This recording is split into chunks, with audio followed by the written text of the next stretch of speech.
சங்கீதம் 19ஆம் அதிகாரம். வானங்கள் தேவனுடைய மகிமையை வெளிப்படுத்துகிறது, ஆகாய விரிவு அவருடைய கரங்களின் கிரியையை அறிவிக்கிறது. பகலுக்கு பகல் வார்த்தைகளை பொழிகிறது, இரவுக்கு இரவு அறிவை தெரிவிக்கிறது. அவைகளுக்கு பேச்சுமில்லை, வார்த்தையுமில்லை, அவைகளின் சத்தம் கேட்கப்படுவதுமில்லை.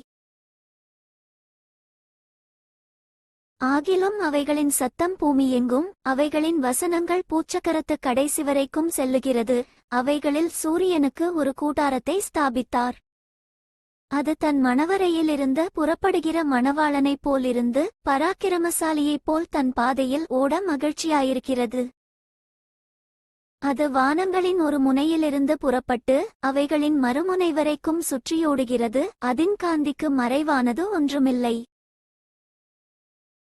கர்த்தருடைய வேதம் குறைவட்டதும் ஆத்துமாவை உயிர்ப்பிக்கிறதுமாயிருக்கிறது. கர்த்தருடைய சாட்சி சத்தியமும் பேதையை ஞானியாக்குகிறதுமாயிருக்கிறது.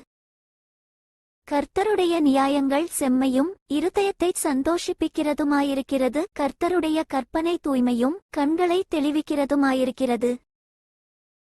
கர்த்தருக்கு பயப்படுகிற பயம் சுத்தமும் என்றைக்கும் நிலைக்கிறதுமாயிருக்கிறது. கர்த்தருடைய நியாயங்கள் உண்மையும் அவைகள் அனைத்தும் நீதியுமாயிருக்கிறது. அவைகள் பொன்னிலும் மிகுந்த பசும்பொன்னிலும் விரும்பப்படத்தக்கதும் தேனிலும் தேன்கூட்டிலிருந்து ஒழுகும் தெளிதேனிலும் மதுரமுள்ளதுமாயிருக்கிறது. அன்றியும் அவைகளால் உமது அடியேன் எச்சரிக்கப்படுகிறேன். அவைகளை கைக்கொள்ளுகிறதினால் மிகுந்த பலன் உண்டு. தன் பிழைகளை உணர்கிறவன் யார்? மறைவான குற்றங்களுக்கு என்னை நீங்களாக்கும். துணிகரமான பாவங்களுக்கு உமது அடியேனை விலக்கிக்காரும். அவைகள் என்னை ஆண்டுகொள்ள ஒட்டாதிரும். அப்பொழுது நான் உத்தமனாகி பெரும்பாதகத்துக்கு நீங்களாயிருப்பேன். என் கன்மலையும் என் மீட்பருமாகிய கர்த்தாவே, என் வாயின் வார்த்தைகளும் என் இருதயத்தின் தியானமும் உமது சமூகத்தில் பிரீதியாயிருப்பதாக.